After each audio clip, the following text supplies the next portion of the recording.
Bonjour, bienvenue en ce live de ce dimanche 22 octobre 2023. Connectez-vous au Seigneur et demeurez aussi connectés dans ce live. Et je crois de tout mon cœur que nous allons passer un très bon moment dans la présence de notre Seigneur Jésus-Christ. Alléluia, bienvenue à vous. Après 2 semaines d'absence dans notre plateau, je suis heureux de vous retrouver encore dans ce plateau, cette plateforme. Connectez-vous et connectez ce live et partagez ce live. Et je crois que ce live bénira au moins une personne. C'est notre leitmotiv. Nous croyons en cela. Nous voulons vécu la parole de Dieu et nous sommes là pour Jésus. Bienvenue à vous. Écoutez encore ces chants, ces pianos. Viens nous combler de toi, Seigneur. Viens couronner, Seigneur.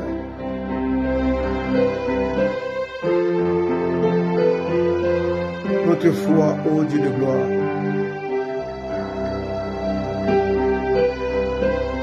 Merci, Jésus.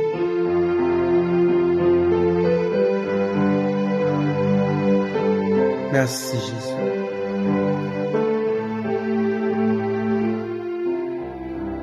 Merci, Seigneur. Merci, Jésus. Gloire à toi, Jésus.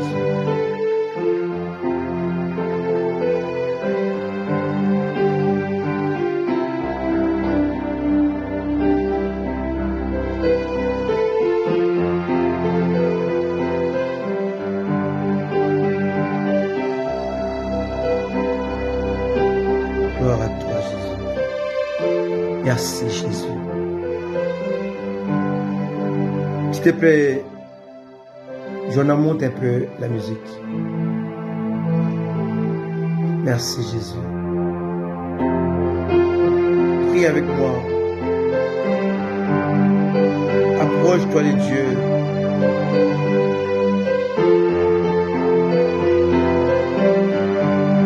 Il est temps de revenir. Il est temps de venir. Il est temps de s'accrocher. Il est temps de se consacrer. L'heure est venue où l'Église doit se consacrer, doit venir. Et les égarés doivent revenir.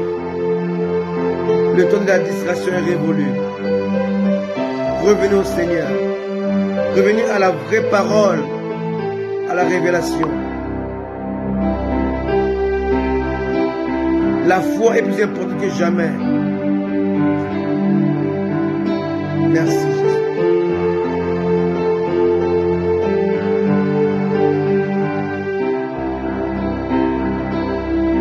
Merci, Jésus. Merci, Seigneur Jésus.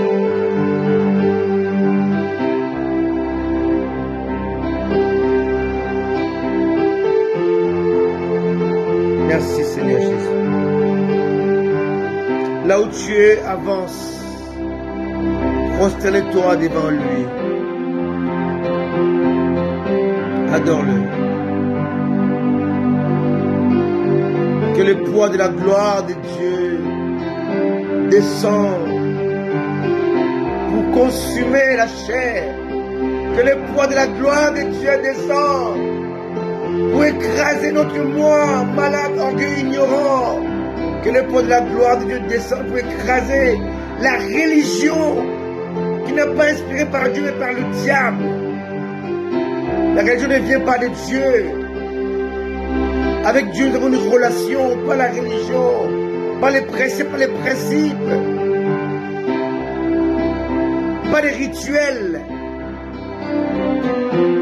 Non, une relation entre un père et un fils, entre un époux et une épouse, une relation bilatérale. Que Dieu, par sa grâce et par son esprit, restaure la relation abîmée par la religion, faussée par une fausse croyance, faussée par des rituels humaine et diabolique.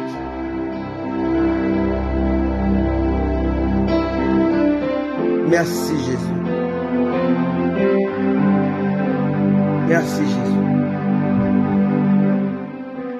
Que le poids de la gloire de Dieu descende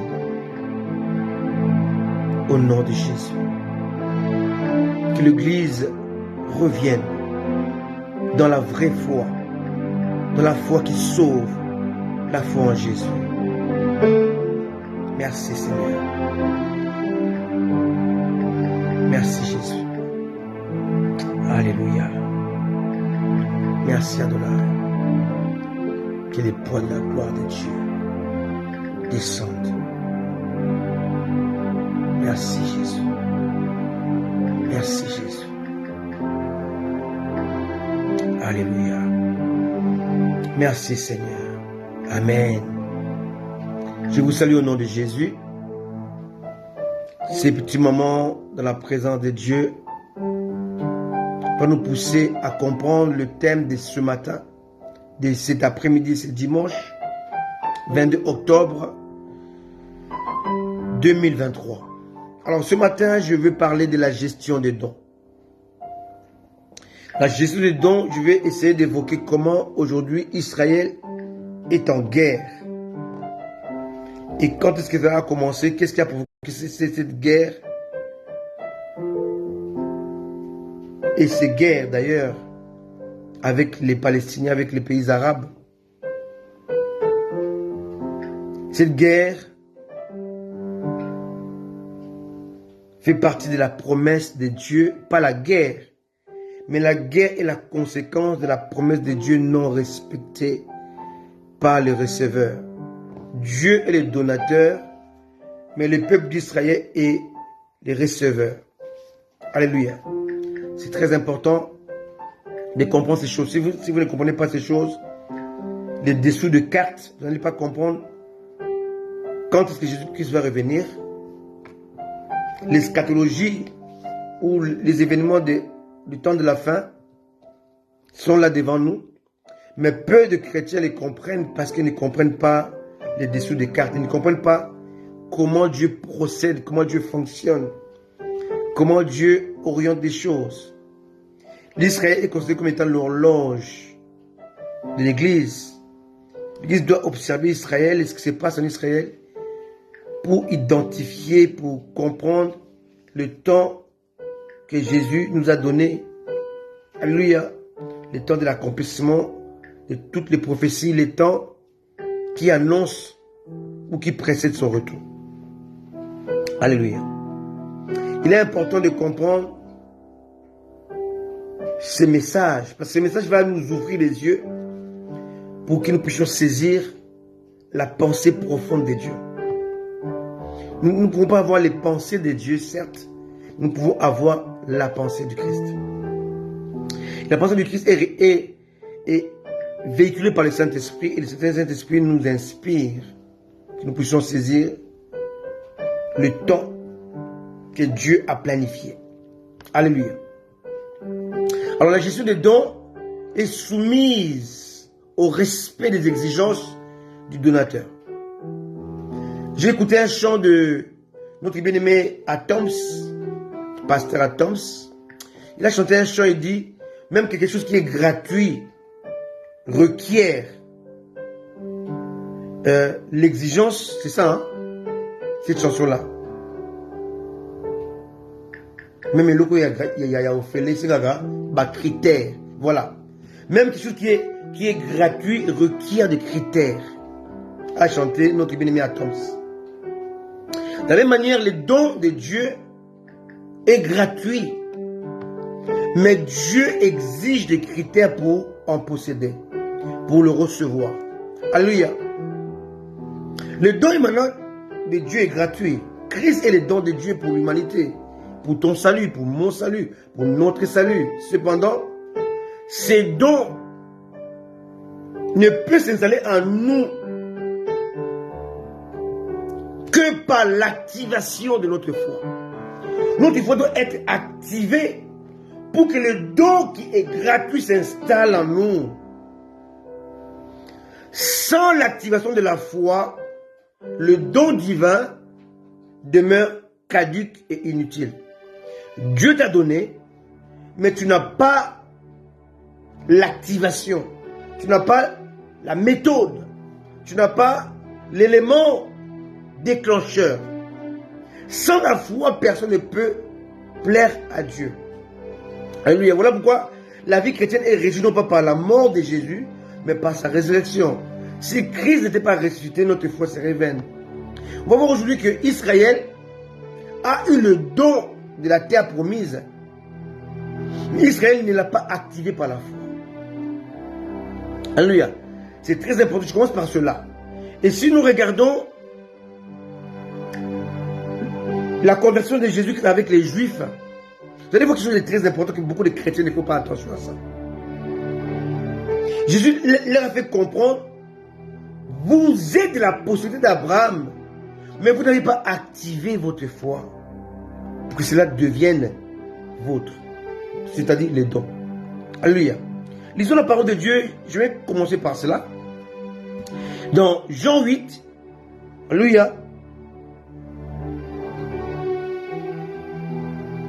Jean 8, à partir du verset 36. Si donc le Fils vous affranchit, vous serez réellement libre.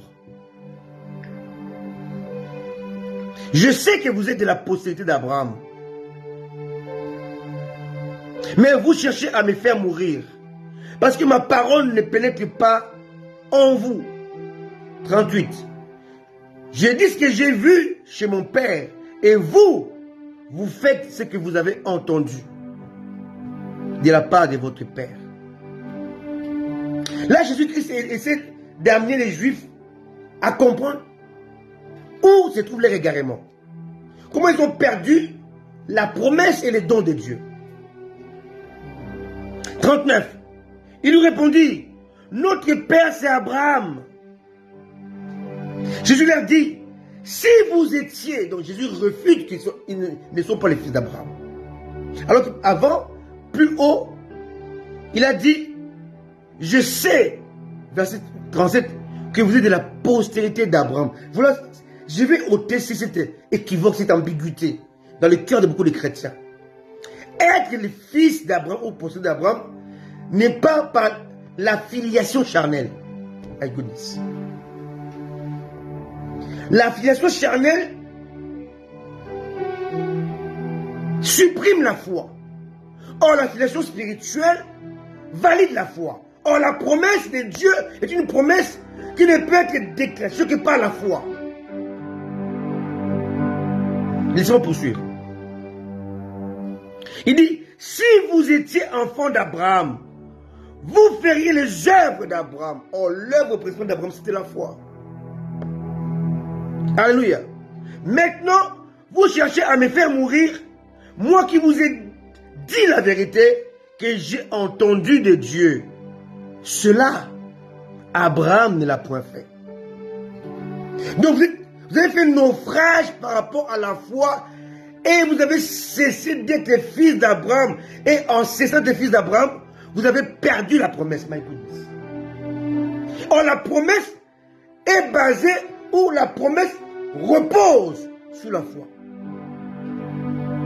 C'est la foi qui vous amène à entrer, à pénétrer ou à posséder la promesse. C'est l'importance d'un docteur. Où on vous amène à comprendre les choses, mais en connaissant plusieurs écritures pour comprendre la profondeur de ça et pour comprendre pourquoi vous êtes dans cet état dans lequel vous êtes. Allons-y lire dans Galates, où Paul va expliquer ce que Jésus a expliqué aux Juifs, mais d'une manière un peu plus approfondie. Parce que Jésus parlait souvent en parabole. Allons voir dans Galates chapitre 3. Ça sera un peu plus explicite. Galates chapitre 3.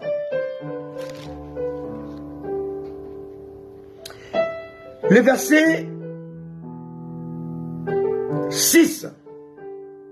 Comme Abraham crut à Dieu et que cela lui fut imputé à justice, reconnaissez donc que ce sont ceux qui ont la foi qui sont fils d'Abraham. Alléluia. Or, aujourd'hui, on parle de la religion monothéiste dans laquelle on va grouper 3 religions. Le judaïsme, le christianisme et l'islam. Or, dans ces 3 religions, les 3 religions se réclament d'Abraham. Pour les chrétiens, ils sont fils d'Abraham par l'écriture de Galates chapitre 3 versets 6 à 7. Pour les juifs, ils sont fils d'Abraham par rapport à Jean 8. Alléluia. Jean 8, verset 36. Alléluia. Jusqu'au verset 41. Ils se réclament d'Abraham. Pour les musulmans, ils sont fils d'Abraham, qu'ils appellent Ibrahim. Non pas par Isaac, mais par Ismaël. Alors, qui disent les chrétiens par rapport à Christ? Christ est mort, il est ressuscité, et par sa résurrection, nous avons le salut. Que disent les juifs dans le judaïsme? Le Messie n'est pas encore venu. Donc il n'est pas mort. Ils attendent le Messie. Que disent les musulmans? Le Messie, Issa est venu, mais il n'est pas mort. Donc ça nous prouve que l'idée de dire que les 3 tendances sont monothéistes, c'est faux. Totalement faux. Parce que le Dieu des chrétiens n'est pas le Dieu des juifs, n'est pas le Dieu des musulmans. Je vous choque, mais c'est la vérité. Chez les chrétiens, c'est Dieu a un fils unique qu'il a sacrifié pour notre salut. Pour les juifs, ce fils unique n'a jamais été sacrifié, il n'est jamais venu. Et pour les musulmans, ce fils unique, d'ailleurs Dieu n'a pas de fils. Et le Messie, qui est, pour eux ce n'est pas le Messie, mais il est un prophète. C'est prophète, il est venu, il a accompli de grandes choses, mais il n'est pas mort à la croix. On est dans une sorte de dichotomie qui ne dit pas son nom. On croit ce qui est faux. On croit à une sorte de monothéisme qui n'est pas vrai. Il n'y a pas de religion monothéiste. Alléluia. L'islam croit à un autre Dieu. Leur Dieu n'est pas notre Dieu. Et les Juifs, leur Dieu n'est pas notre Dieu. D'ailleurs, les Juifs aujourd'hui, ils croient à la Shekinah. Or, la Shekinah, c'est Dieu au féminin que nous réfutons aujourd'hui. Alléluia. Cette étude est tellement importante que je veux que vous puissiez la suivre d'une manière très approfondie. Parce que ça va vous amener à comprendre pourquoi il y a les conflits israélo-palestiniens. Mais je reviendrai, je vais vous montrer l'origine de ces conflits et le pourquoi de ces conflits. Et la fin de ces conflits. Déjà, à la base, Jésus dans Jean 8 montre que Israël a cessé d'être fils d'Abraham parce qu'Israël a fait un naufrage à la foi. Voilà pourquoi Jésus a dit, si Abraham, Jean 8, le verset 39, il lui répondit, notre père c'est Abraham. Jésus leur dit, si Abraham était, si vous étiez enfant d'Abraham, vous ferez les œuvres d'Abraham, vous allez manifester la foi par rapport au don de Dieu que je suis. Mais vous me rejetez, moi qui suis le don de Dieu, je suis le seul chemin, la seule vérité et la seule vie. Vous ne pouvez pas être sauvé. Et la promesse de Dieu devient caduque. Parce que la filiation que vous réclamez, elle est charnelle. Or, le vrai fils d'Abraham l'est, ou les sont, non pas par filiation charnelle, mais filiation spirituelle. Selon Galates, Paul amène au lecteur de la parole de Dieu de comprendre que la filiation qui fait de toi fils d'Abraham n'est pas charnelle.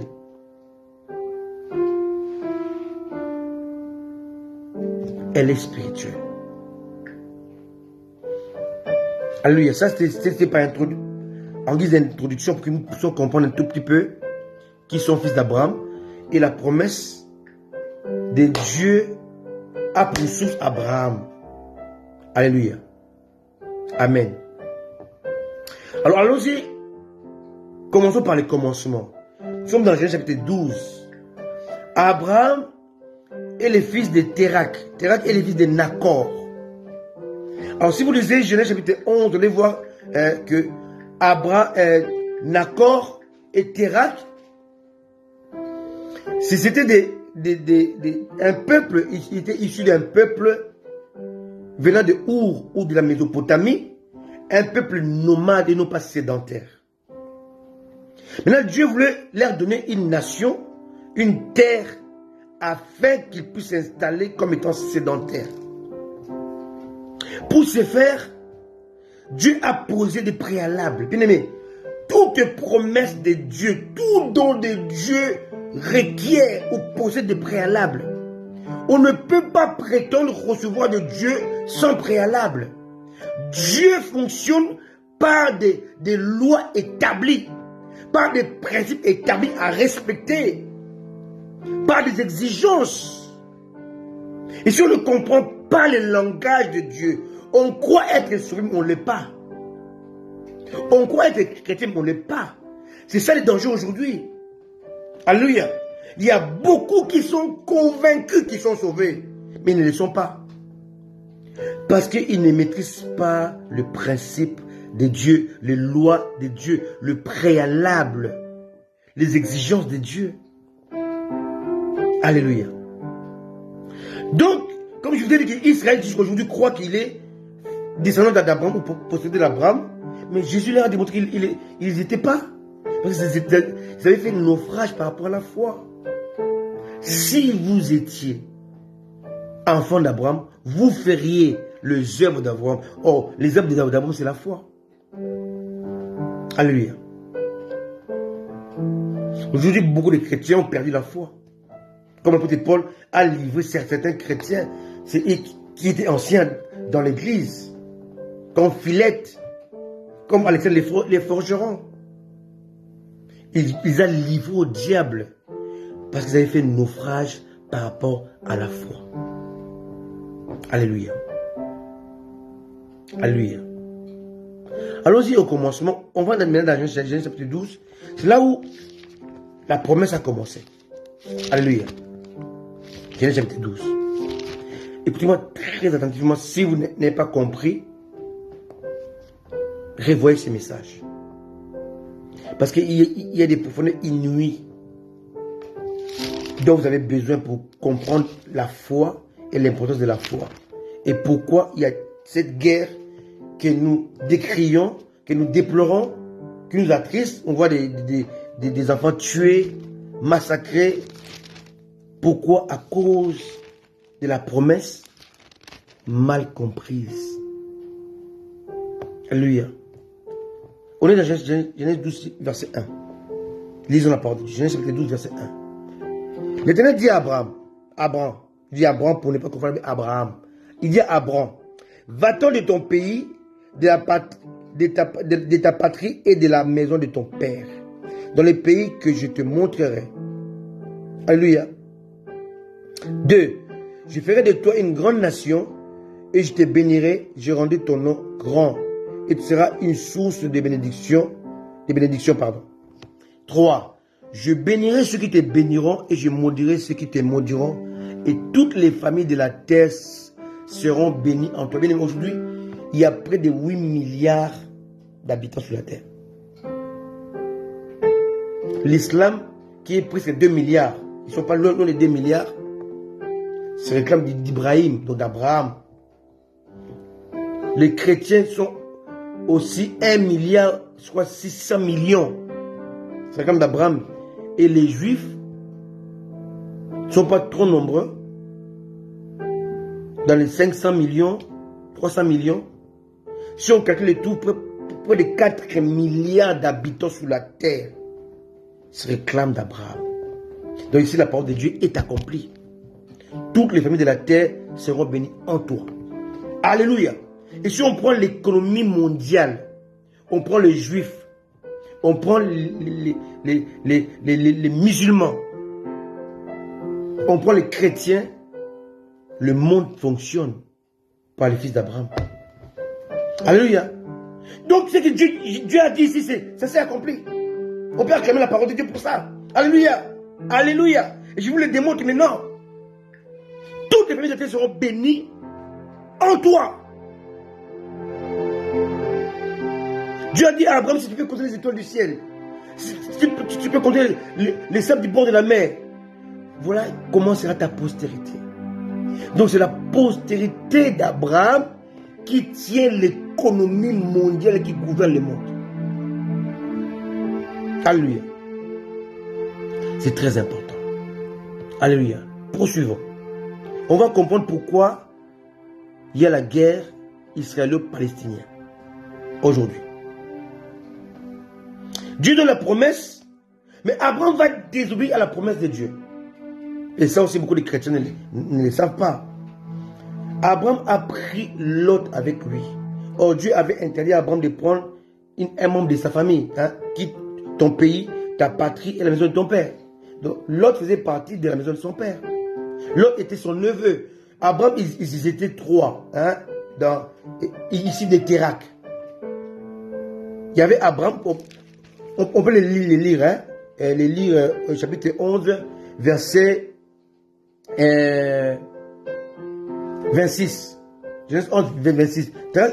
Térac, âgé de 70 ans, engendra Abraham, Nacor et Haran. Voici la postérité de Térac. Térac engendra Abraham, Nacor et Haran. Haran engendra Lot. On voit que Haran, le petit frère d'Abraham, c'est lui qui était le père de Lot. Donc, Lot était le neveu d'Abraham. Mais très souvent, Abraham l'a appelé frère. Nous sommes frères. Quand il devait se séparer, il appelait Lot son frère. Mais Lot était son neveu. Alléluia. Donc, le fait de prendre Lot, Abraham a désobéi à la promesse de Dieu. Donc, Dieu ne parle plus à Abraham. Bien aimé, la promesse de Dieu peut stopper son élan lorsqu'il y a une désobéissance. Dieu était avec Abraham, mais lorsque Abraham a pris Lot, Dieu s'est tu. Bien souvent, Dieu nous fait la promesse et aussi nous enfermons la promesse et nous la bloquons par notre désobéissance. Remarquez bien les Écritures. Genèse chapitre 13, verset 9. Tout le pays n'est-il pas devant toi? Là, Abraham parle à son neveu Lot. Sépare-toi donc de moi. Si tu vas à gauche, j'irai à droite. Si tu vas à droite, j'irai à gauche. Là, il y a séparation entre Abraham et Lot. On dit, Lot leva les yeux et vit toute la plaine du Jourdain qui était entièrement arrosée avant que l'Éternel ait détruit Sodome et Gomorrhe. C'était jusqu'à Tsor, comme un jardin de l'Éternel, comme le pays de l'Égypte. Bien aimé, Lot a regardé ce qui se frappait les yeux. Or, il a oublié que la gloire ou la puissance, ce n'est pas une terre verdoyante, mais c'est une terre dont Dieu est le maître. Alléluia. Abraham savait que Dieu était avec lui. Il laissait Lot choisir. Maintenant, après séparation, au verset 14, Genèse chapitre 13, l'Éternel dit à Abraham, après que Lot se fût séparé de lui. C'est très important. Dieu s'est tué dans ta famille, dans ta vie, dans ton ministère. Il ne parle plus. Comme Dieu ne parle plus, tu fais comme Saül. Tu vas chercher les féticheurs, les faux prophètes pour qu'ils te parlent. Parce que tu sais qu'il y a un manque. Dieu s'est tué. Aujourd'hui, pour l'Église, Dieu s'est tué. Dieu ne parle plus. Voilà pourquoi l'Église cherche qui Ainsi dit l'Éternel. Qu'est-ce que Dieu dit? Et on va chercher les charlatans, les voyants, les faux prophètes, parce qu'il y a un manque de l'ainsi dit l'Éternel. Le Saint-Esprit ne parle plus. Parce qu'il y a désobéissance. Voilà pourquoi l'église s'est égarée. Le chrétien cherche là où il y a la prophétie. Mais la vraie prophétie, c'est la parole de Dieu. Immuable, inaltérable, infaillible. Alléluia. Aujourd'hui, les chrétiens font exactement comme l'autre. Ils regardent ce qui frappe les yeux. Ils regardent ce qui est verdoyant.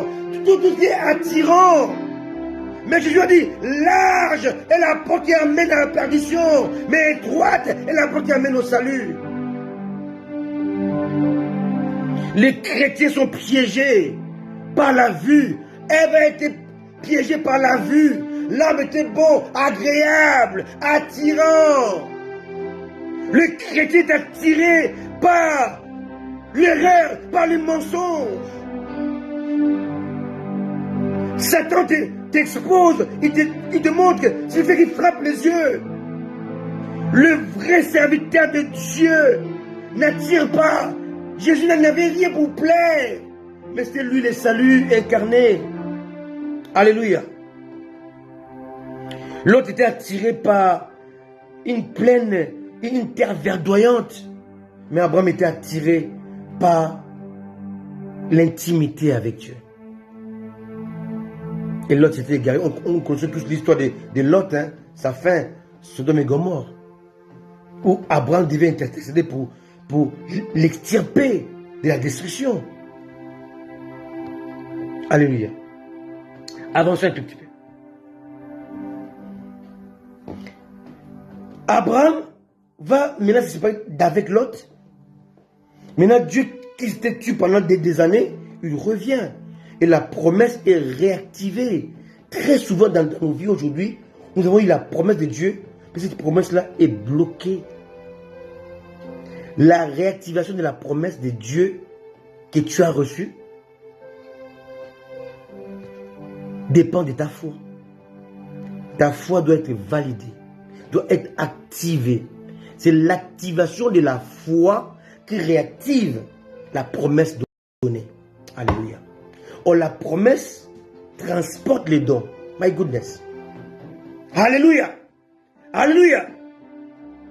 Amen. Maintenant, Abraham maintenant marche avec Dieu. Maintenant, Dieu lui montre comment la promesse va se réaliser. Bien, ce message est tellement important pour l'Église et pour vous qui me suivez. Vous allez comprendre comment la promesse de Dieu arrive à s'accomplir dans notre vie. Maintenant, Dieu marche avec Abraham. Je ne vais pas finir le verset 14 du chapitre 13 de la Genèse. L'Éternel dit à Abraham, après que l'autre soit séparé d'avec lui, lève les yeux et du lieu où tu es, regarde vers le nord et le midi, vers l'Orient et l'Occident, car tout le pays que tu vois, je le donnerai à toi et à ta postérité pour toujours. Là, c'est le terme de la promesse. Donc, il faut comprendre que la promesse qu'Israël a reçue, son origine, c'est Abraham. La promesse que nous avons en Jésus, l'origine, c'est Abraham. Voilà pourquoi Paul dit dans Galates chapitre 3 que tous qui ont foi en Dieu sont fils d'Abraham. Donc, si tu es fils d'Abraham, la promesse te concerne. Alléluia. Aujourd'hui, on va parler particulièrement d'Israël. Comment Israël s'est égaré, c'était loin de la promesse de Dieu. Alors, Abraham, maintenant, marche avec Dieu. Maintenant, au chapitre 15 de la Genèse, Dieu lui parle comment la promesse va se réaliser. Ici, Abraham n'est pas un peuple, est un individu. Alléluia. Dieu a une relation avec un être humain, un homme. Pas avec un peuple. Là, Dieu dit que cette promesse-là va quitter l'individu Abraham, va s'étendre sur le peuple issu d'Abraham. Alléluia. Abraham va avoir Isaac. Isaac va avoir deux fils. Ismaël et Abraham va avoir deux fils. Hein, Ismaël et Isaac. Maintenant, Isaac va avoir deux fils. Ésaü et Jacob. Or, le peuple de la promesse n'est pas les deux. C'est un seul. C'est Jacob qui devient Israël. Et Jacob va maintenant se multiplier, va grandir. Maintenant, Dieu montre à Abraham comment le fils de Jacob devenir une nation. Parce que Jacob est une personne, mais Israël est une nation. Oh, c'est la même entité. Hein? Jacob est devenu Israël. Israël est une nation, Jacob est un individu. Quelqu'un me comprend? C'est très important. Alléluia. Alors, Genèse chapitre 15, verset 13. Et l'Éternel dit à Abraham, sache que tes descendants seront étrangers dans un pays qui ne sera point à eux. Ils y seront asservis et on les opprimera pendant 400 ans. Ce qui est bien avec Dieu, c'est la précision. Dieu n'est pas dans les tâtonnements. Il n'est pas dans la paix près. Hein? On voit aujourd'hui les prophètes. Quelqu'un qui est là, son nom commence par M. Hein? Il a les chaussures rouges. Non, ça c'est tâtonnement. Il prend des chaussures du 43 ou 44. C'est faux. Dieu est dans la précision. Parce que Dieu a créé le monde. Il a créé toutes choses. Donc il sait à qui il s'adresse. Hein? Je vois un homme de Dieu, un docteur. Son nom commence par un K.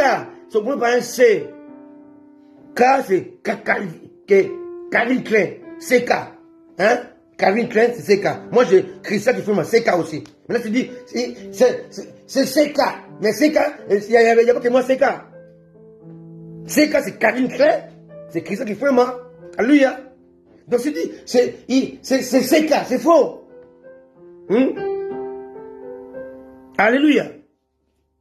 C'est pas ça.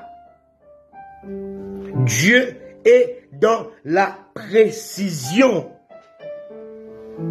Alléluia. Ils sont opprimés pendant 400 ans, précis. Mais je jugerai la nation à laquelle ils seront asservis. Et ils sortiront ensuite avec des grandes richesses. On peut le voir dans Exode. C'est le détail que Dieu a donné. Ça s'est accompli de manière extraordinaire. Alléluia. Toi, tu iras en paix vers tes pères. Tu seras enterré après une heureuse vieillesse. Donc ici, Dieu montre à Abraham que la promesse que je t'ai faite ne s'accomplira jamais de ton vivant. Ça va s'accomplir après ta mort. Et c'est réalisé. Alléluia. 16. À la 4e génération, donc après 400 ans, ils reviendront ici, car l'iniquité des Amoréens n'est pas encore à son comble. Alléluia. Donc ici, il y a des détails inouïs. Et si on va dans Exode, ça s'est exactement accompli comme cela. Les Amoréens, ils ont dépouillé l'Égypte. C'est marqué. Je ne sais pas en train de revenir dessus. Mais c'est marqué dans Exode, bien précis. Alléluia. Ce que Dieu a dit là, 430 ans après parce qu'il y a 30 ans d'ajournement par rapport à la promesse de Dieu. Après qu'Israël s'est établi en Égypte, quand ils sont sortis, ils ont dépouillé l'Égypte. Exactement comme Dieu l'a dit. Alléluia. Alléluia. C'est très important. Maintenant, Moïse est né. Moïse a fait 40 ans en Égypte. Au bout de 40 ans, Dieu va faire que Moïse puisse fuir l'Égypte. Il va tuer quelqu'un pour défendre Israël. Alors que c'était pas lui défendre Israël, c'est la parole de Dieu qui devait défendre Israël. Il est obligé de fuir dans le pays des Madians. Il va encore faire 40 ans là-bas. Et Dieu va le visiter, le voir, lui apparaître, pour lui dire maintenant d'aller dans le pays d'Égypte pour accomplir la promesse qu'il avait faite à Abraham. De donner à son peuple une terre. Une terre qu'on appelle la terre promise. Amen. Je vois très bien. Là, nous sommes dans Exode chapitre 3. Exode 3, maintenant, Dieu parle à Abraham, pendant Moïse, il dit que va libérer mon peuple dans le pays d'Égypte et amène-les dans le pays où coule le lait et le miel. C'est ce qu'il avait dit à Abraham dans Genèse chapitre 15. Alléluia. Mais il y avait un préalable. Avant de les amener dans la promesse, il y avait un préalable, c'était la montagne. La montagne de la rencontre, la montagne de l'aiguisement, la montagne de la discipline, la montagne de la loi, la montagne de l'exigence. divine. Le peuple a écouté seulement la terre promise. Le peuple n'a pas fait cas de la montagne. Or, la montagne était plus importante que la terre promise. Alléluia. L'obéissance est plus importante que la promesse. Alléluia. Alléluia. La promesse de Dieu requiert de ton attitude par rapport à l'obéissance. Sans l'obéissance, la promesse est caduque.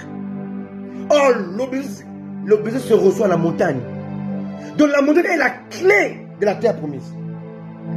Nous voulons la promesse, mais nous rejetons la montagne.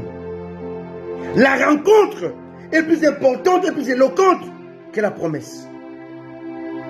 C'est à la montagne que tu apprends comment gérer la promesse. Voilà pourquoi mon message s'appelle la gestion des dons. C'est quoi les dons? La promesse.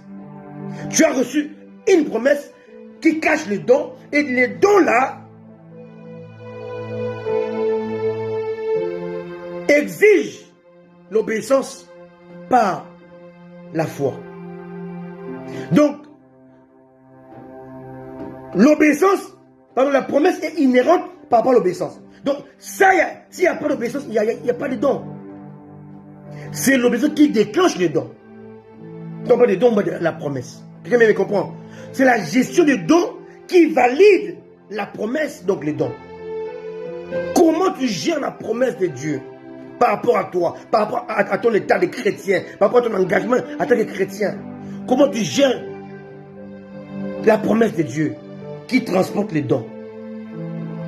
C'est très important. Vous savez, ce message est tellement profond que je ne sais pas par où commencer, mais j'essaye.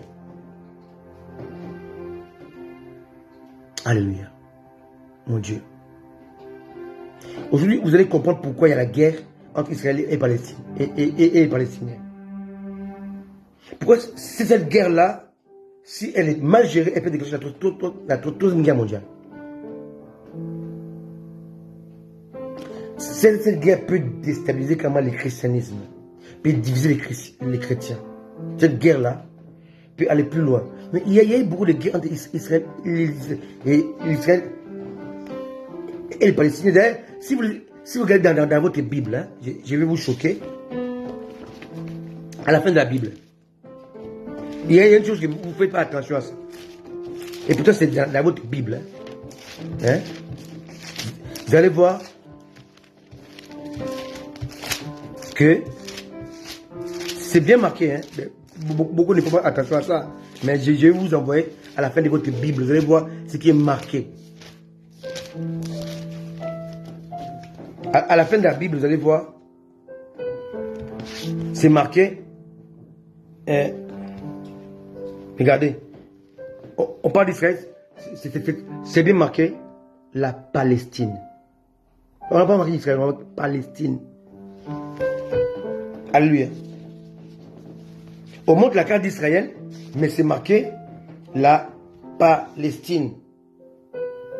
Alléluia. Parce que la promesse d'Israël, c'est la Palestine. Mais pourquoi les Palestiniens sont là aujourd'hui et regardent que c'est leur terre? Voilà pourquoi il faut aller au-dessus des cartes pour comprendre l'histoire. Si on comprend l'histoire, on va adopter des théories bancales. On ne comprend pas. Alléluia. Aujourd'hui, avec la grâce de Dieu, on va essayer de comprendre ces choses. Alléluia. La promesse de Dieu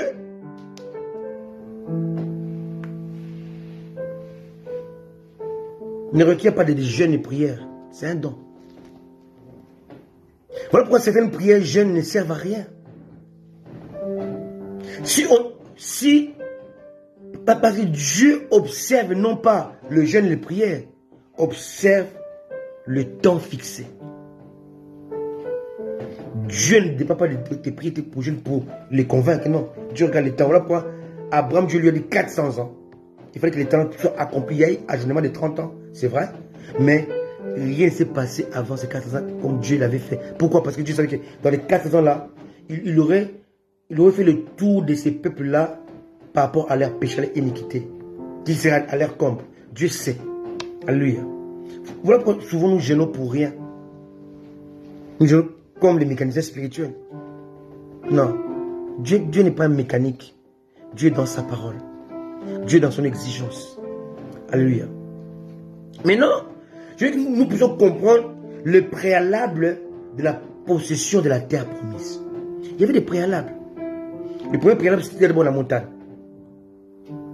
Ils devaient accepter la rencontre de Dieu avec la montagne. Dieu devait descendre devant eux et leur montrer qu'il était un Dieu exigeant et saint. Il fallait respecter ses principes et respecter sa sainteté. Alléluia. Respecter ses préalables. Alors Dieu commence à parler dans Exode, mais je vais parler dans Exode, je vais commencer dans Deutéronome. Maintenant Dieu parle de la terre promise. Maintenant Dieu dit ce qu'il faut faire. Allons-y maintenant dans Deutéronome chapitre 20. Là maintenant Dieu, il donne le préalable, comment posséder la terre promise. Et Deutéronome chapitre 20 verset 16. Mais dans les villes de ces peuples, donc là il parle de la terre promise, de ces peuples dont l'Éternel ton Dieu te donne le pays pour héritage. Un don qu'on hérite. Tu ne laisseras la vie à rien de ceux qui respirent. Donc Dieu exige que quand tu vas rentrer, il faut que tu tues tout ce qui existe. Parce que tout est souillé. Les peuples qui étaient là, Dieu les chasse à cause de la souillure, à cause du péché. Donc il faut les éliminer tous. Il dit, mais Dieu ne tue pas. Non. Là, Dieu veut établir un peuple saint. Dieu veut établir un royaume théocratique et dans lequel tout est pur. Et le royaume qui fonctionne avec trois principes. Je vous le dis, ces trois principes-là. 17. Quand tu dévoueras ces peuples par interdit, donc il faut tous les tuer. Par interdit. C'est ce qu'on appelle dévouer par interdit. Il cite les Étiens, les Amoréens, les Cananéens, les Phérésiens, les Héviens et les Jébousiens, comme l'Éternel ton Dieu te l'a ordonné, afin qu'ils ne vous apprennent pas à imiter toutes les abominations qu'ils font pour leur Dieu, et que vous ne péchez point contre l'Éternel votre Dieu. Donc Dieu exige l'éradication de ces peuples-là, idolâtres, abominables, pour les remplacer par les Juifs. Or, ces peuples-là, en question, parmi ces peuples-là, étaient les Palestiniens. Comprenez-moi très bien. Donc, les Palestiniens faisaient partie de ces peuples-là, que les Juifs devaient enlever. Pas enlever, pas chasser, mais tuer. Quelqu'un me dit, mais comment Dieu peut tuer alors que lui, il est amour? Je te réponds comme l'apôtre Paul dans Romains 11. Oh, toi qui es-tu pour contester contre Dieu? Le monde lui appartient, il fait ce qu'il veut. Alléluia. Josué 6, 17. Dieu continue à insister. Josué 6, 17. Suivez-moi très bien parce que ces messages nous concernent, vous concernent. Parce que voilà pourquoi aujourd'hui les chrétiens traînent les pas, ils ne comprennent pas ce qui se passe dans leur vie. Parce qu'ils ont la promesse de Dieu en Jésus.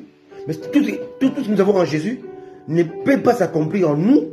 Parce qu'on ne comprend pas l'exigence de la promesse et l'exigence pour le préalable des dons. C'est très important.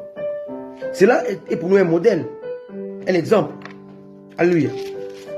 Allons dans Josué chapitre 6, verset 17.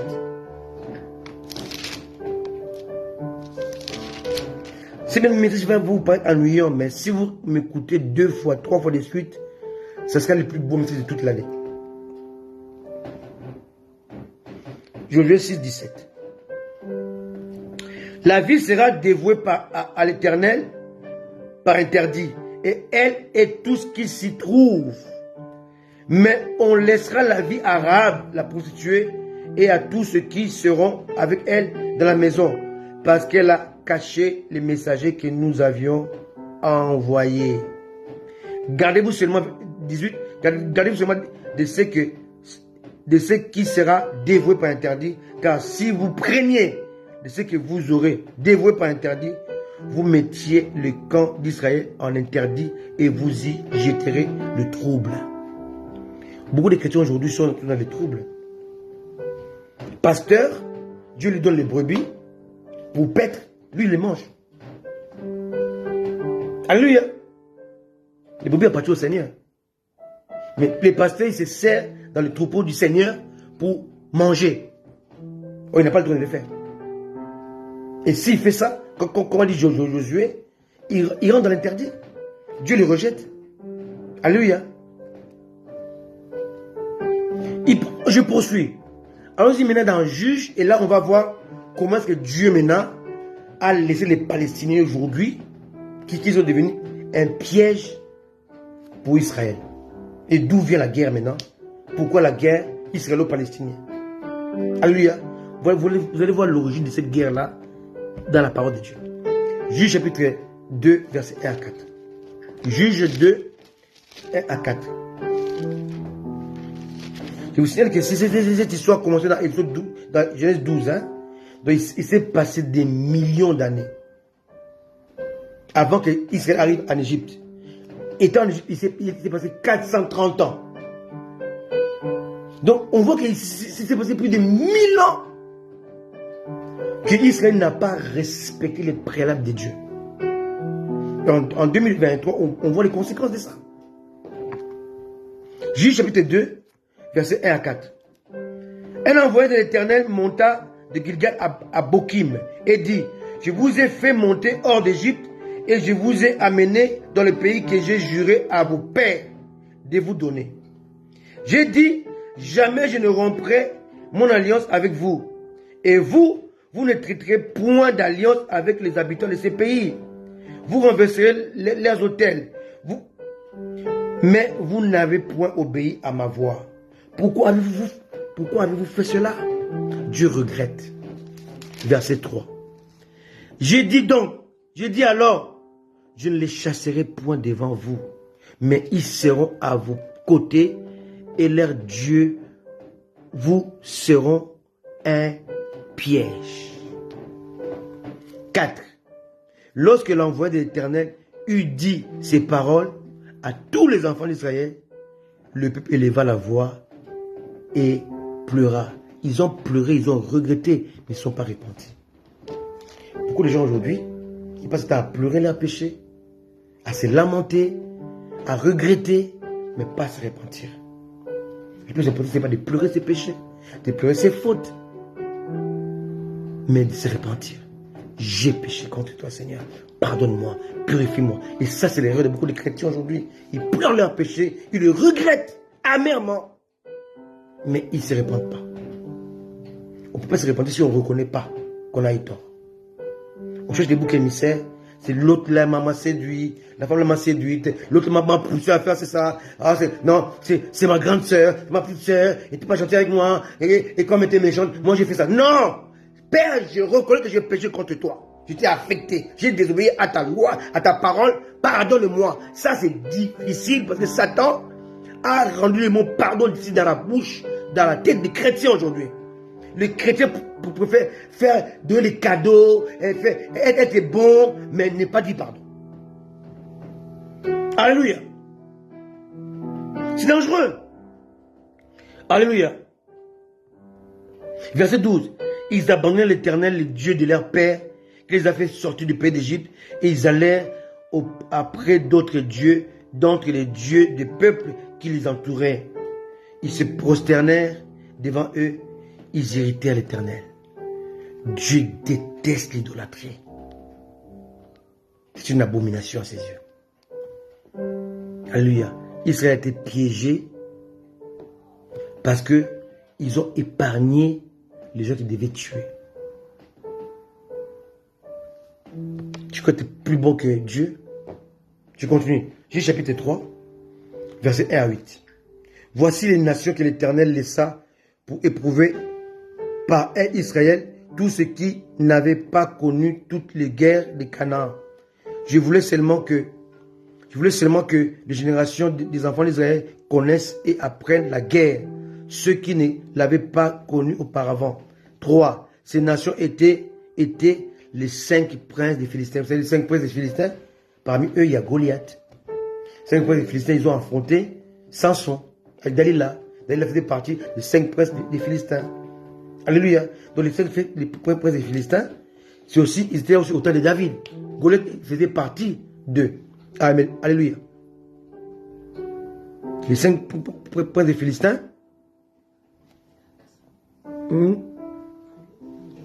Voilà.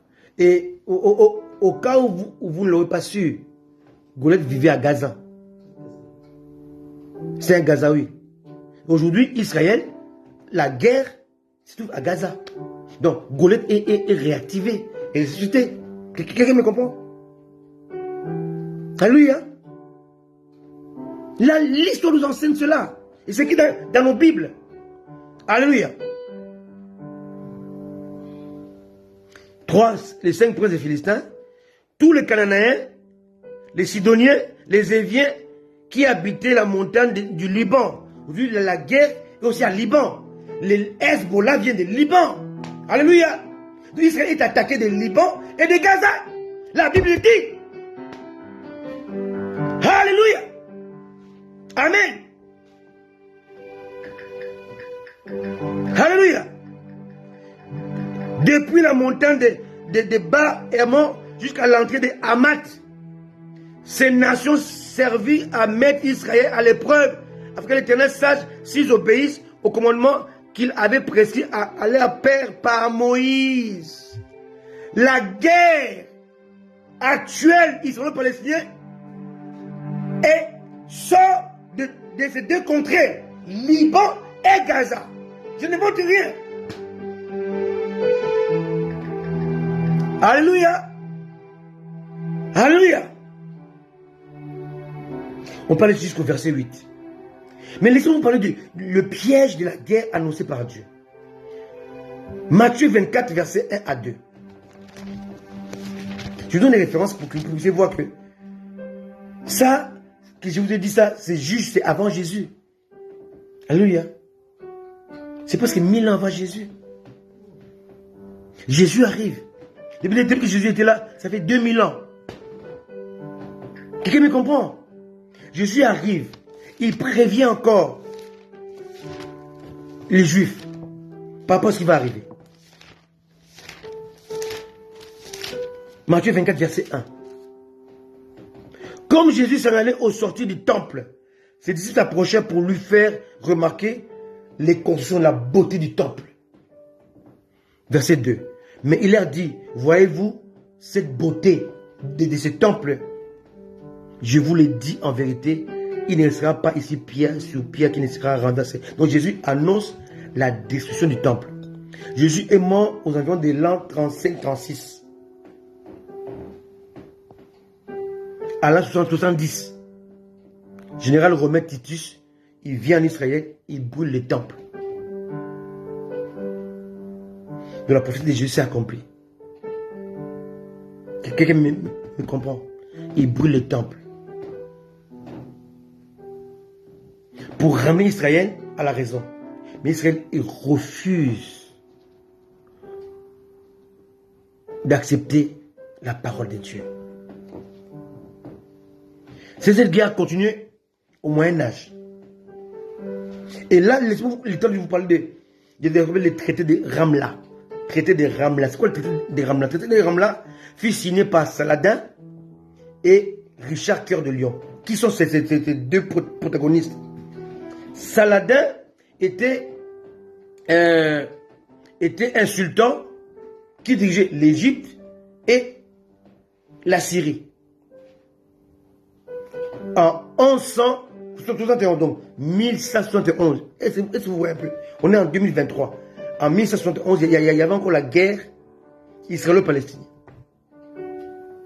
Mais Israël était tellement affaibli qu'Israël était aidé par l'Angleterre. Voilà pourquoi l'Angleterre a finalement pris Israël comme étant sa colonie. Mais vous devez comprendre pourquoi. Richard Cœur de Lion était le roi. Il ne faut pas suivre seulement en français. Hein. C'était le roi d'Angleterre. Parce que là, on est au Moyen-Âge. Au Moyen-Âge, les Français étaient plus parlés que l'anglais. Alléluia. L'anglais était une langue des pauvres. Les riches parlaient le latin. Non, non, les scientifiques parlaient le latin, et les riches parlaient le français. Et les pauvres parlaient l'anglais. En Angleterre. Au Moyen-Âge, les Français étaient plus parlés en Angleterre que l'anglais. L'anglais était troisième langue. Première langue était les Français, mais les scientifiques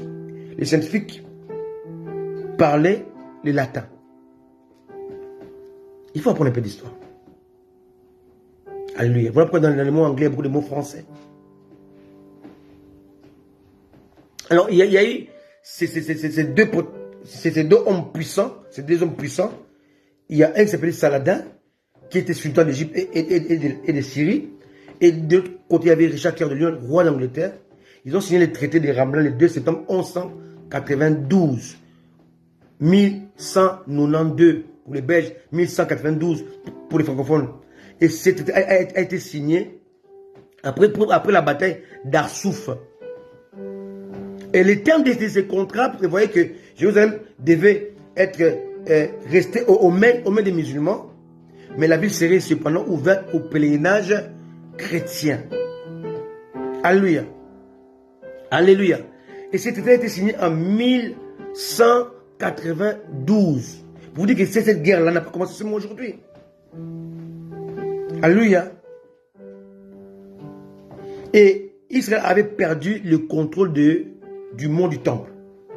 Voilà pourquoi, quand les musulmans avaient gagné la guerre, les Palestiniens avaient gagné la guerre, ils ont, après la destruction du temple de Zorobabel par les Salomon, le temple de Salomon a été détruit en 586, le deuxième temple construit par Zorobabel a été détruit en 70 après Jésus-Christ, mais on a pu rebâtir d'autres temples.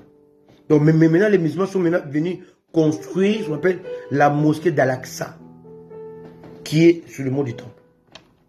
Maintenant, lorsqu'Israël a gagné la guerre de 6 jours, en 48, les Juifs ont fait des photos. Allez sur YouTube, allez voir les images de la guerre de 19 à 48.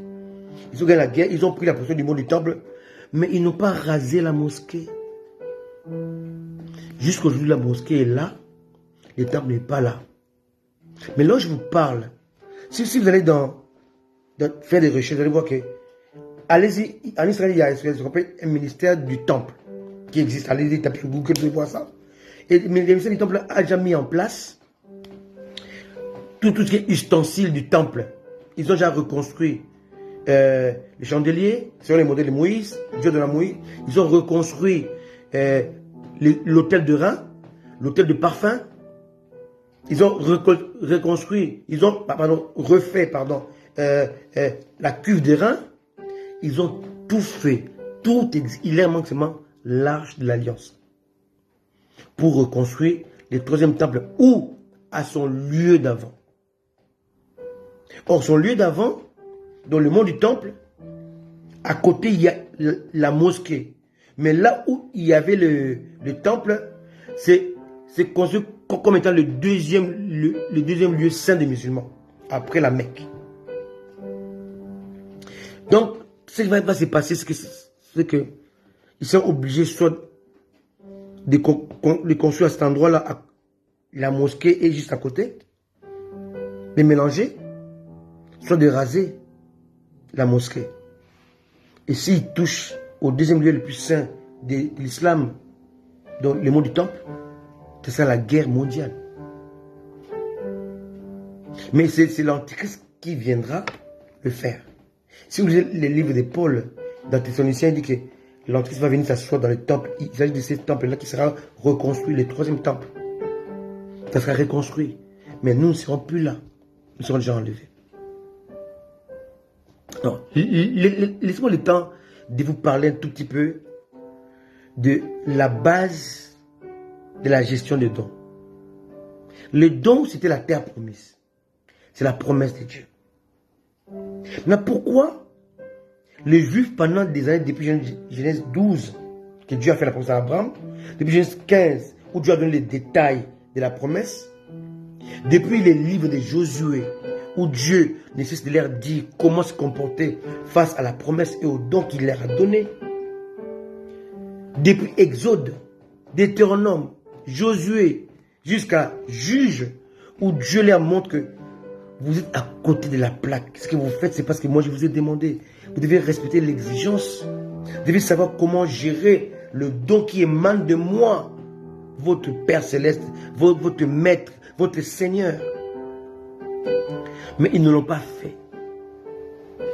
La guerre que vous voyez aujourd'hui est une conséquence, non pas une cause. Une conséquence de la désobéissance et de l'insoumission au principe de Dieu, à l'exigence qui requiert la promesse. Alors, en fait, Dieu voulait faire de ces peuples qui étaient peuples jadis nomades, un peuple sédentaire, mais il voulait faire de ces peuples-là un royaume théocratique. Dans le mot théos, qui est le préfixe de kratie, veut dire Dieu. Donc la théocratie est un royaume dont Dieu est le maître, dont Dieu demeure le roi. La théocratie ne peut pas avoir un roi divin. Voilà pourquoi Dieu n'a jamais voulu qu'Israël puisse avoir un roi. Le fait de réclamer Saül comme roi, ils ont affecté le cœur de Dieu. Dieu avait établi des juges pour juger le peuple, mais le peuple avait seulement un seul roi qui était Dieu, une théocratie. Donc Dieu voulait établir la théocratie pour qu'il y ait discipline, pour qu'il puisse régner sur le peuple d'Israël. Alléluia. C'est très important aujourd'hui. Aujourd'hui, l'Église doit être considérée comme une théocratie. Mais les pasteurs, le faux serviteur de Dieu, ils ont usurpé l'œuvre de Dieu. Il dit dans mon Église. Et quand tu dis dans mon Église, tu écartes les propriétés de l'Église. Tu bafoues la théocratie. Tu renies, tu rejettes les principes de Dieu. Je te dis, mes brebis entendent ma voix et elles me suivent. Aujourd'hui, les pasteurs disent que les brebis des ennemis de Jésus, c'est leurs brebis. C'est une révolte, rébellion à la théocratie. Les dons de Dieu est bafoué, ne s'est pas établi dans l'Église, en commençant par Israël, à cause du rejet des principes préalables, établis au préalable, pardon. C'est très important. Alors, c'est quoi la gestion des dons? La gestion des dons devait se reposer sur 3 piliers. Voilà le terme de mon message. Les 3 piliers qui gèrent, qui gouvernent la théocratie, qui permet la gestion des dons. Premièrement, les sacerdoces, la prêtrise, la sacrificature. Deuxièmement, le prophétique. Troisièmement, la royauté dans la théocratie. La théocratie est un don. La théocratie adore un seul Dieu. La théocratie est dirigée par un seul Seigneur. La théocratie est pilotée par le Saint-Esprit. Aujourd'hui, l'Église doit être une théocratie pilotée par le Saint-Esprit en adorant le seul et l'unique Dieu, le véritable. Alléluia. Mais aujourd'hui, l'Église a écrasé le sacerdoce, la prêtrise et la sacrificature. Or, si vous voyez dans Exode 19, ça je vais le prêcher dimanche prochain, et dans 1 Pierre 2, Dieu explique le principe gouvernemental de l'Église ou de son peuple. Et dans ce principe-là, on voit que le sacerdoce est lié avec la royauté. Voilà pourquoi on dit le roi sacrificateur ou sacerdoce royal. Or, ces deux termes sont indissociables. On ne peut pas séparer le sacerdoce d'avec la royauté. La royauté symbolise la force, la puissance, l'autorité, le pouvoir. Mais le pouvoir émane de la consécration, sacerdoce. Le pouvoir émane de la sainteté, sacerdoce. Le pouvoir émane du respect de Dieu, sacerdoce. Le pouvoir émane de la communion, sacerdoce. Le pouvoir émane du sacrifice de soi, sacerdoce. Le pouvoir émane de l'adoration, sacerdoce. Le pouvoir émane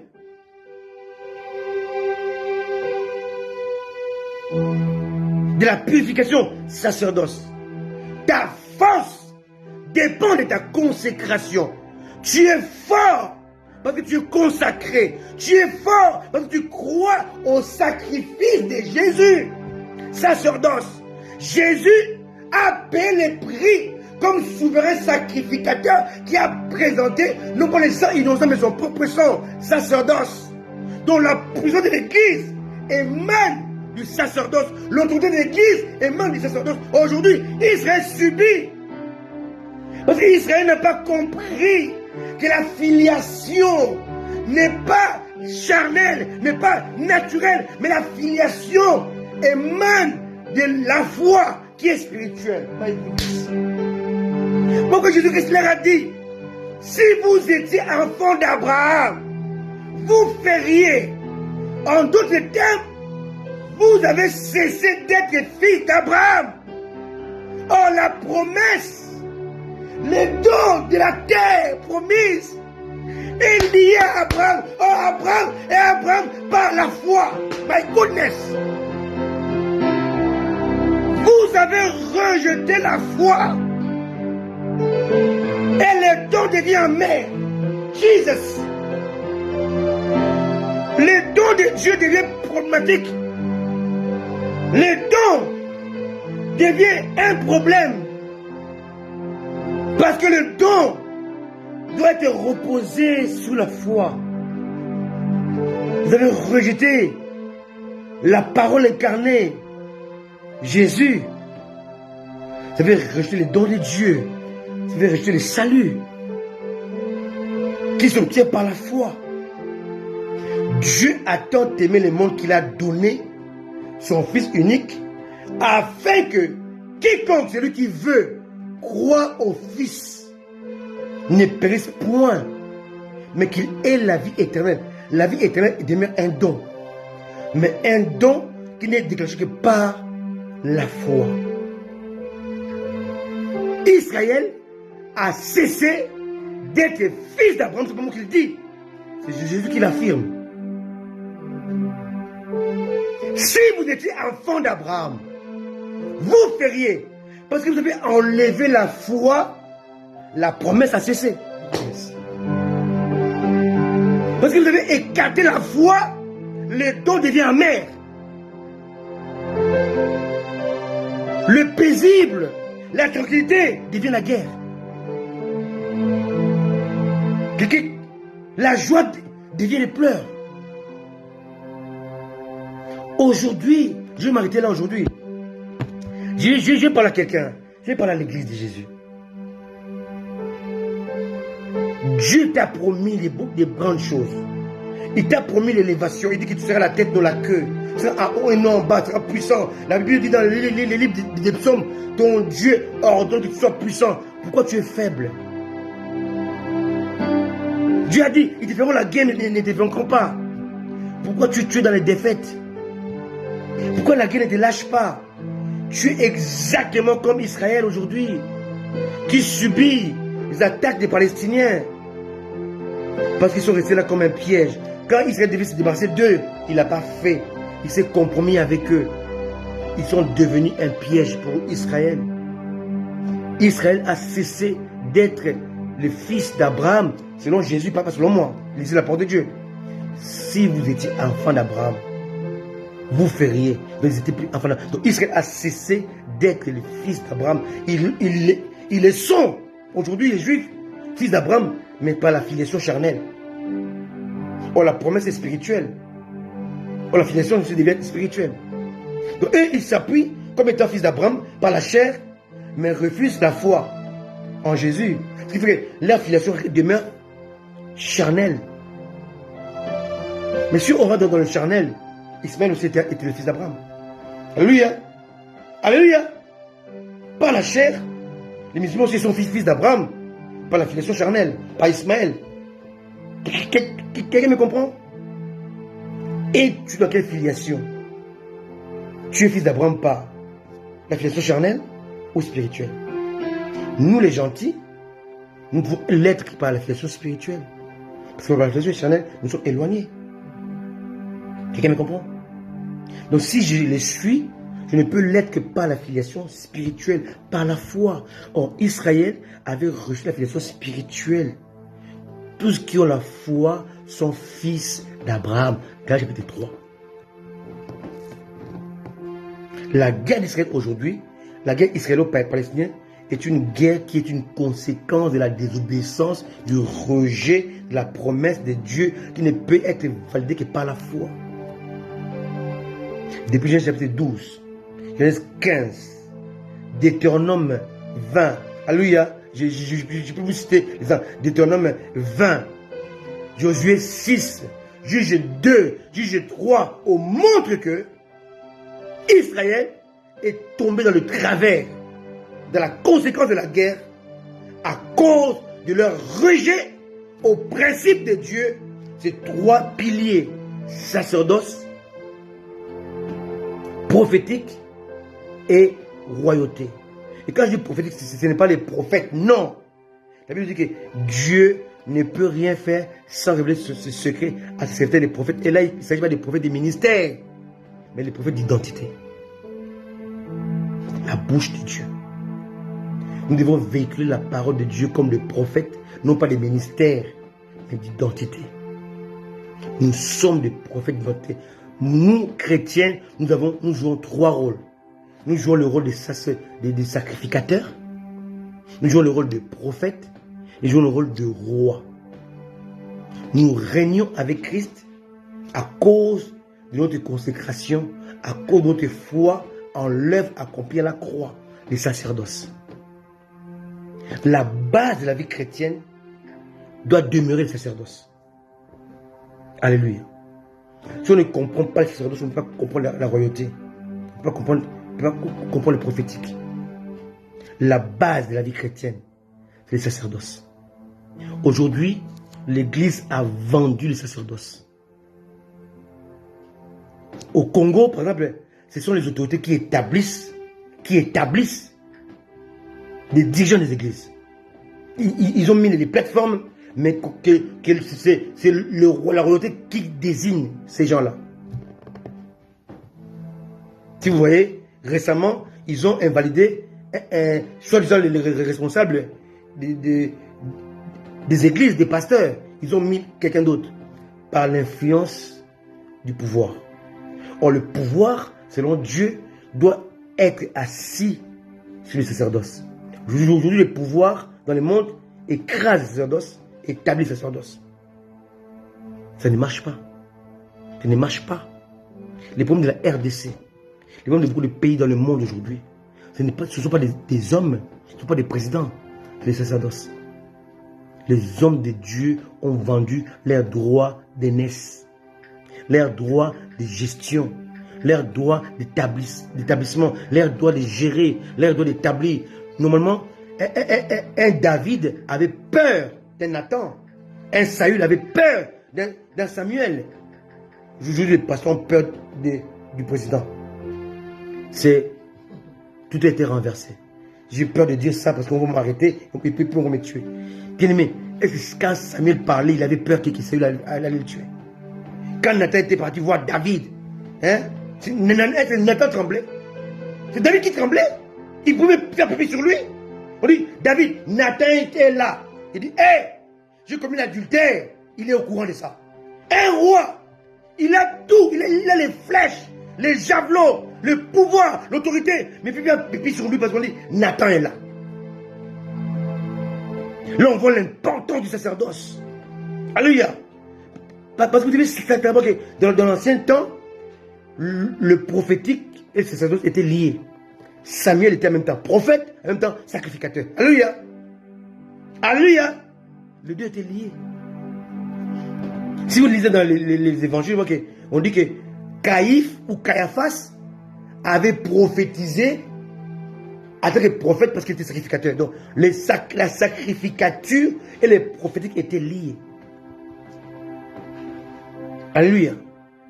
Moïse était prophète. En même temps, il était comme un sacrificateur. Aaron était sacrificateur, en même temps, il était prophète.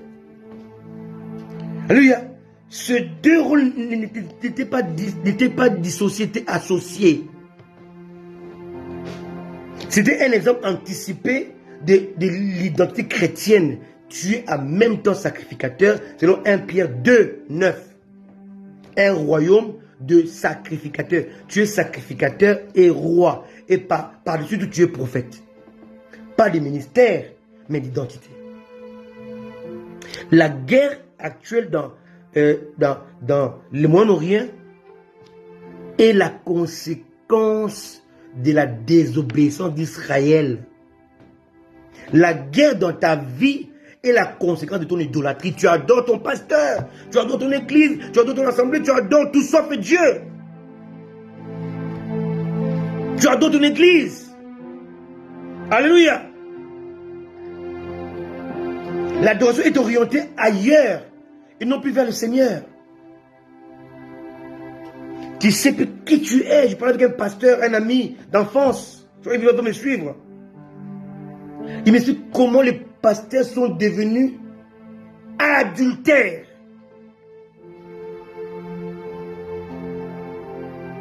Mais c'est incroyable. Tu vas à l'église, au lieu que tu puisses être amélioré, tu es abîmé.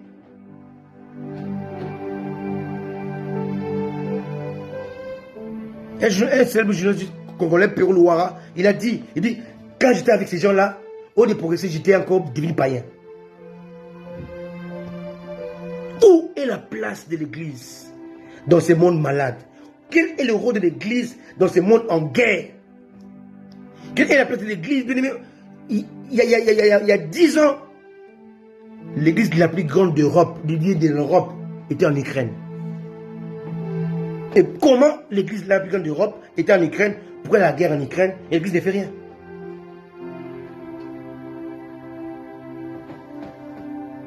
Vous ne voyez pas qu'il ça ne va pas? En Ukraine, il y a la guerre. Mais c'est là où vous trouvez l'église la plus grande d'Europe. En Israël, terre promise, il y a la guerre. L'église dort.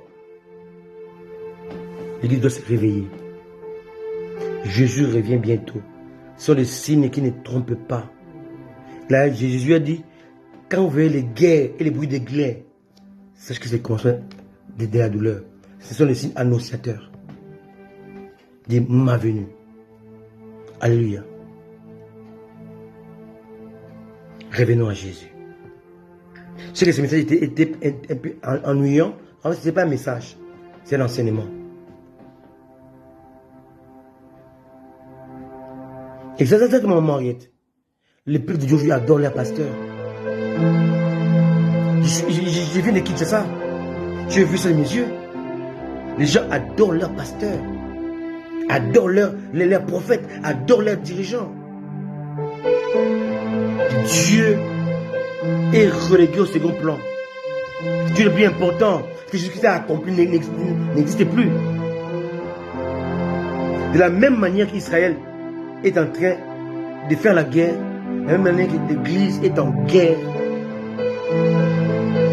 Et l'Église ne peut pas gagner cette guerre-là, parce que l'Église a enlevé, écarté les 3 piliers de la gestion des dons. Sacerdoce, prophétisme, royauté.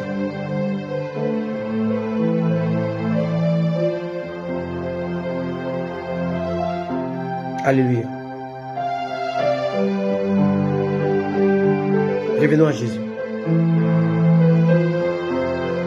La guerre en Israël, israélo-palestinienne, est juste pour nous un signe que Jésus-Christ est à la porte. Jésus revient. Je vous interpelle, je vous en conjure, au nom de Jésus, de revenir. De revenir à Jésus. De vous repentir. Repentons-nous. Revenons à Jésus. S'il vous plaît, je vous en supplie. Revenons à Jésus. Pleurons. L'église est très mal. Le peuple de Dieu est dans l'égarement la plus totale. Les chrétiens sont comme les gens qui critiquaient hier. Hier, on critiquait les catholiques avec leurs grosses croix, leurs toques, tout ça. Aujourd'hui, les chrétiens les portent. On critiquait les abominations des païens, des sectes. Aujourd'hui, c'est dans l'église.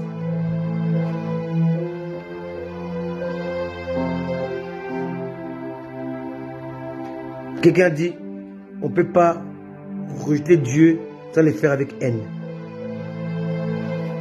Les chrétiens ont la haine de Jésus. Ils refusent de lui obéir. Il faut comme Saül. Parce que Jésus, Dieu s'est tué pour le pousser à la repentance. Ils ont dit non, comme il s'est tué, je vais chercher le magicien. Dieu s'est tué. Son silence est plus parlant que ses paroles. Cela doit nous pousser au dialogue, à la prière, à la repentance. Cela nous pousse encore à embrasser les sectes, à embrasser les hommes de Dieu marqués, soit les hommes de Dieu mais marqués au fer rouge, que Dieu ne reconnaît pas comme hommes de Dieu. Nous les suivons. J'ai écouté un prophète là qui a dit aux gens de répéter Abracadabra, Abracadabra, qui est une formule magique. Il l'a répété à l'église. Allez sur YouTube, mettez prophète un tatou. Vous allez voir. Abracadabra. C'est ton nom. C'est un magicien ce type. J'ai rien contre lui. Je ne le connais même pas. Je ne l'ai jamais rencontré. Et je ne suis pas prêt pour les rencontrer parce qu'il ne sert pas mon Dieu. S'il m'attaque, qui m'attaque. Mais on va s'attaquer sur la base de la parole de Dieu. Ce qu'il fait, c'est anti-biblique. C'est anti-scripturaire. C'est anti-chrétien. Tu ne peux pas, en tant qu'homme de Dieu, dire à l'église de répéter Abracadabra, que Kofi a chanté comme étant formule magique. Où allons-nous? Où allons-nous, bien-aimés? Il dit, répétez pour moi, Abracadabra. Les gens répètent. Et quelqu'un dit, vas-y, fonce, vas-y, avance. Daddy. La magie dans l'église, aux yeux de tout le monde, on ne dit rien. Aucun ne se lève. Lorsque Joel Austin a fait n'importe quoi, Bénin s'est levé. Il a pris l'église et dit, je ne peux pas tolérer ça. Moi je me lève, je dis, je ne peux pas tolérer ça. Alléluia. Avant je ne suis pas le nom, mais je suis son nom. Cet homme ne sert pas Dieu. Tu ne peux pas te permettre de dire devant tout le monde, de répéter une formule magique à l'église et t'appeler serviteur de Dieu. Non, tu n'es pas un homme de Dieu. Je te condamne. Tu ne sers pas Dieu. En tout cas, si tu ne sais pas mon Dieu à moi, tu ne sais pas le Dieu de la Bible qui interdit ces choses. Non. Tu es un charlatan, un faux prophète, un serviteur du diable. Et tu viens gagner les foules. Moi, je me souche contre toi. Je me lève contre toi. Tu n'es pas un homme de Dieu. Tu es un magicien. Envoie-lui la partie de cette vidéo. Qu'il sache. Trop, c'est trop. Vous avez échoué dans la vie. Vous avez échoué dans la vie. Vous n'avez pas eu des diplômes qu'il fallait. Vous venez à l'église pour détruire les enfants de Dieu. Non, ça suffit. On est fils d'Abraham par la foi, pas par la filiation charnelle.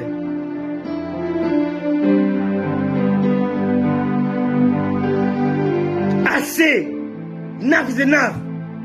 Ça suffit, il faut arrêter ça.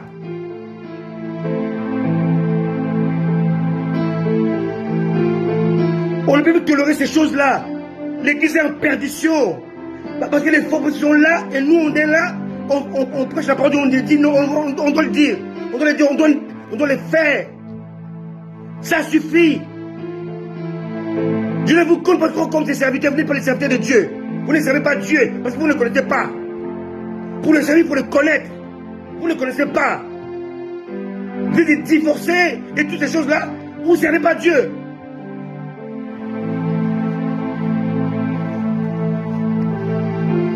Jésus a dit votre place sur le diable. Ça suffit comme ça. La gestion des dons. Les dons c'est bien, mais la gestion c'est mieux. Lorsque mieux est possible, bon n'est pas meilleur. Alléluia. Restez attaché à Jésus. Si un homme de Dieu n'est pas dans la droiture, dans la voie de Dieu, quittez-les. Dites-lui au revoir. Faites-lui vos adieux. Ne le suivez plus.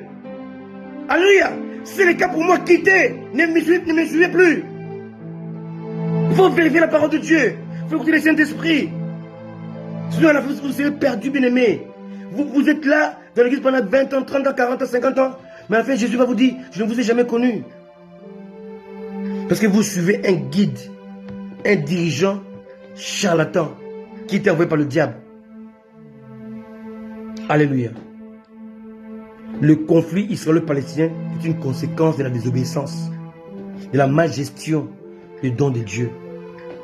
Que Dieu vous bénisse. On va prier, Seigneur. Tendre Père, merci pour ta parole.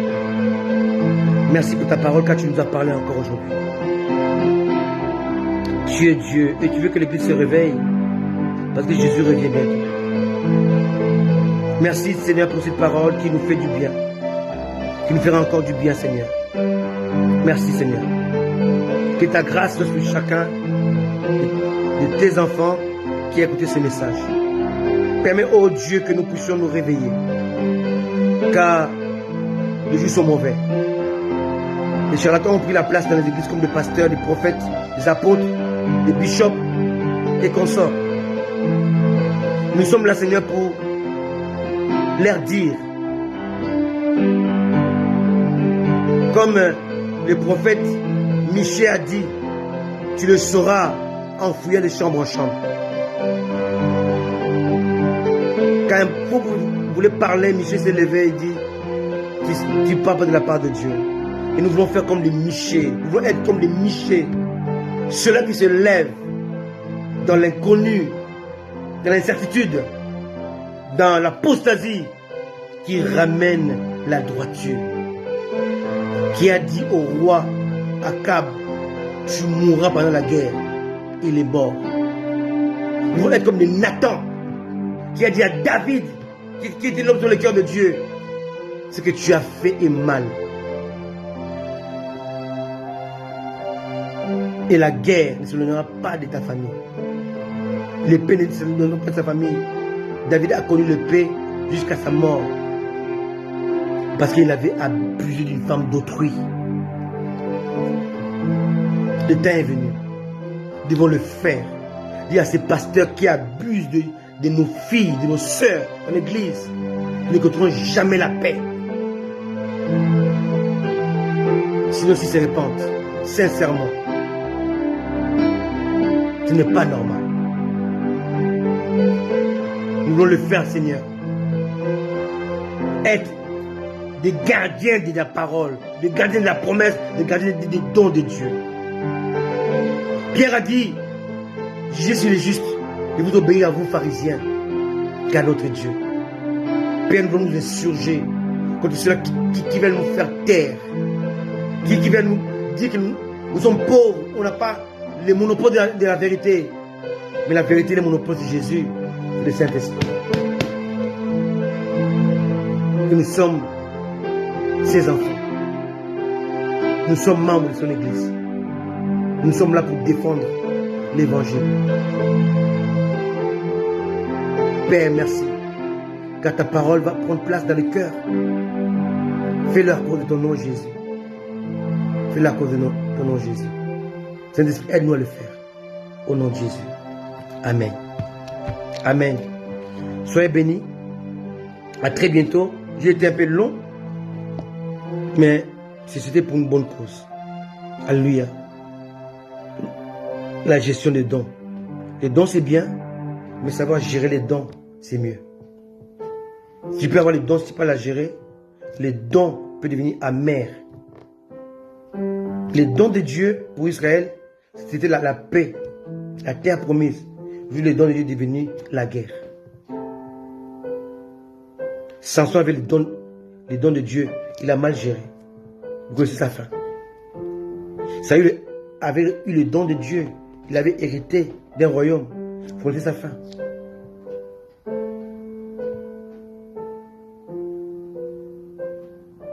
Osias était puissant, mais il a une fête tragique. Parce qu'il n'a pas su faire la différence entre la royauté et le sacerdoce. Alléluia. Dans ces temps-là, j'étais séparé. Aujourd'hui, c'est lié. Alléluia. Les rois n'étaient pas prophètes, n'étaient pas sacrificateurs. C'est pas le sacrificateur qui était prophète. Mais le roi Osias, il était roi, il voulait jouer le rôle du prophète et du sacrificateur. Les sacrificateurs se sont levés contre lui.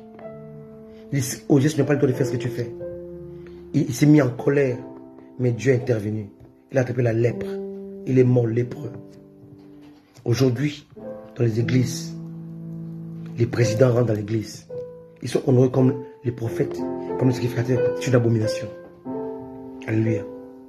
Alléluia. Les présidents maintenant donnent les ordres, l'orientation de l'église. Abomination. Osias a fini sa vie lépreux. Parce qu'il n'a pas su faire la différence entre les sacerdoces, les prophétiques et la royauté. Dans l'ancien temps, les deux étaient liés, pas les trois. Les trois aujourd'hui sont liés en Jésus. Mais dans l'ancienne alliance, c'est seulement les deux qui étaient liés. C'est celui qui était dans le sacerdoce qui était en même temps le prophétique. Mais pas dans le royauté. C'est les prophétiques et les sacerdoces qui établissaient la royauté. Aujourd'hui, les trois sont liés en Jésus. Parce que tout était en Jésus. Nous sommes en même temps sacrificateurs, prophètes d'identité et rois pour la gestion, pour le pouvoir et la puissance. 1 Pierre 2, verset 9. Que Dieu vous bénisse. Soyez conséquents avec Dieu. Attachez-vous au Seigneur. Jésus revient bientôt. Merci pour tout ce qui était là pendant le live. Que Dieu vous bénisse. Je ne vous ai pas cité aujourd'hui parce que Dieu voulait ainsi. Mais vous connaissez. Moi élu, nous serons toujours là pour vous apporter la bonne parole. Soyez bénis, c'était la gestion des dons. Bon dimanche à vous. Ciao. Bye bye.